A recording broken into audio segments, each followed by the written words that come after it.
what I've done until now is I've, if you like, built a typology of differences. I've tried to define those differences. These are all things that we need to look for in the classroom. They're all things we need to attend to. They're all things that we need to address. But in fact, the reality of learner differences is much more complex than this.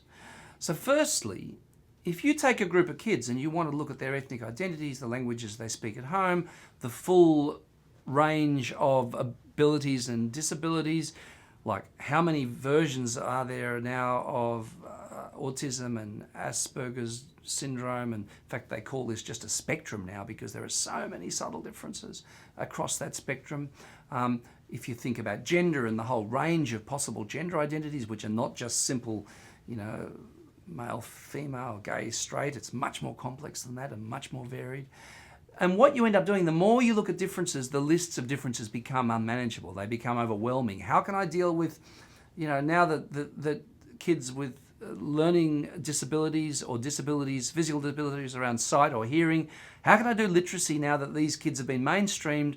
Now, the answer is I have to know something about all these things. I have to be able to deal with it. But how can I know everything? The answer is you can't know everything. There's just so much complexity. And that's the point, by the way, at which we might bring in the specialist aid, get specialist advice. So we're not totally on our own in an ideal school system, in an ideal setup.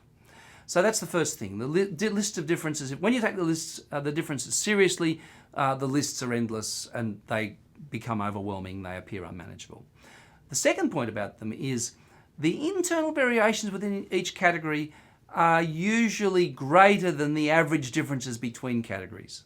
What do I mean by that? On any one dimension, boys are doing this well, girls doing that well, this group's doing this well, that's doing that well. So on any one of those dimensions, there's a huge amount of internal variation. So we create these categories which look homogeneous. I'm dealing with this group, this demographically defined group, but in fact, there are such great internal variations that in fact the average variations between groups is trivial compared to the extent of internal variation within a group.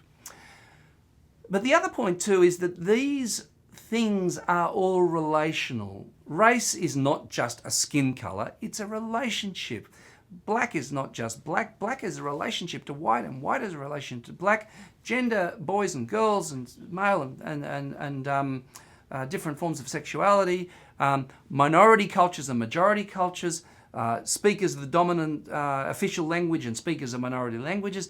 These are not just groups that sit by themselves. Every one of those things is a relationship, and it's a relationship of inequality which brings with it all kinds of problems, but all kinds of issues get thrown up, which are not the issues just of that group. They're actually groups of the issues about the relationships between groups.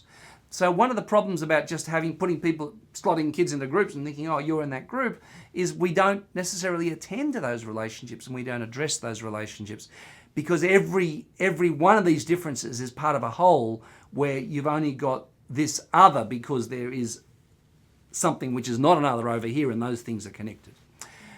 Another thing that makes this very complex is something called intersectionality. So, I might be a girl, I might be gay, I might be of this particular ethnic background, I might be... Okay, we'll take every single dimension, this age, all those dimensions. We'll take every one of those dimensions because we could identify you by every dimension. And you know what? In every individual, when we put those dimensions together, it's the mix. It's the relationship of one thing and the other which produces something which is unusual and unique. And in fact, by the time you've taken all those dimensions, every individual is a unique combination of things that have made them what they are, where each of those elements influences the other. They're not separate. And this is a phenomenon which in theories of difference, theories of social difference is called intersectionality. The intersection of these different phenomena creates something which is neither one nor the other, but a mix and something new. And the final thing is, one of the great dangers of categorization, black and white, rich and poor, blah, blah, blah, you go through the whole list, is that none of these categories are stable. They're dynamic, they're moving. The poor are getting poorer and the rich are getting richer.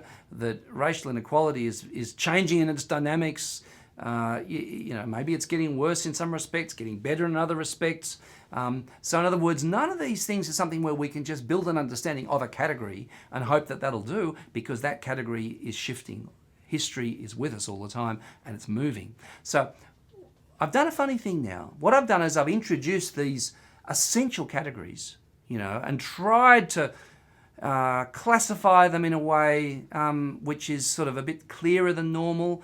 One of the real problems, by the way, is this shopping list of class, gender, ethnicity, which is tacked on at the end as if we have to mention it. We often don't think in a sufficiently analytical way about the scope of these categories, and we don't define them well, and we don't classify them well. So I tried to do that. And now what I've done is I've actually tried to say it's all so complex that none of these categories really quite work. Well, what do? The answer is all the categories are essential, because they represent things about our bodies, they represent things about history, they represent things about human experience, human society. They're all real, but it's so complex when you put them all together. If it's so complex, what kinds of categories might we use which work quite well? What might we be wanting to look for when we look at our learners and try to build learning that suits their needs? Well, here are some other categories. Persona. Who are they as people? What motivates them? What is their identity? Who do they feel they are? And a little formula about learning, which is a simple formula in a way, but a difficult one to achieve, is that you never really learn unless you belong in the learning. You've got to feel comfortable with it. You've got to feel if it's relevant to you. You've got to be interested because it somehow fits with who you are as a person in some kind of a way. And that's the trick of teaching, to try and create learning environments for every learner which align with their persona. But the second thing that I want to talk about is agency, which is we want to position learners as agents who take their personas and who, on the basis of their interests, their identity, their experience, who they are in the world, can be active learners of the next thing, active makers of things, active representatives of themselves. And the minute you allow agency its head, the minute you allow space for agency, the differences become even clearer. So one of the arguments, by the way, is rather than a teacher-dominated, textbook-dominated, basal reader-dominated curriculum, if you allow students to write about their own experience, to bring in text from their own lives, and to create, actively to make things, to talk is an active thing as opposed to listen. To write is an active thing as opposed to read something that you've been given. So if we allow this greater degree of agency where students are actively meaning makers, those differences will become clearer, and it will also build on the student's persona and identity and build up their sense of belonging in the learning. Now, the next concept I want to use to describe these differences is, affinities. What happens is, look, you're quite different from me, but you're my friend, and we have a certain affinity because there's something that we share together. We have a common interest. We've had a common experience. So often it's not about being in the same group, but it's about affinities that are constructed between people. So affinity is a nice category which allows you to move beyond those simple categorizations and to build relationships which are able to deal with the richness and complexity of the real experience of diversity in school and in life. And finally, how does one then describe who one is in the world? Well, not a bad way as narrative, to be quite frank, which is, I am the history of what I've experienced. I am who my parents were. I am the educational experiences I've had. I am the places I've been. I am my friends. I am, you can explain who I am by the story of my life.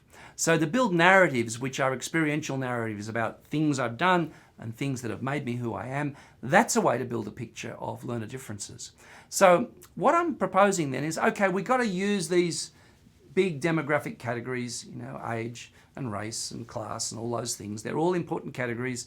We've got to live with those because that does say something about history and experience, and there's something very real about them. But when we're dealing with individual learners, these categories of persona, agency, affinity, narrative might be better ways to build a more carefully nuanced, subtle view of the learners that we're dealing with in the classroom.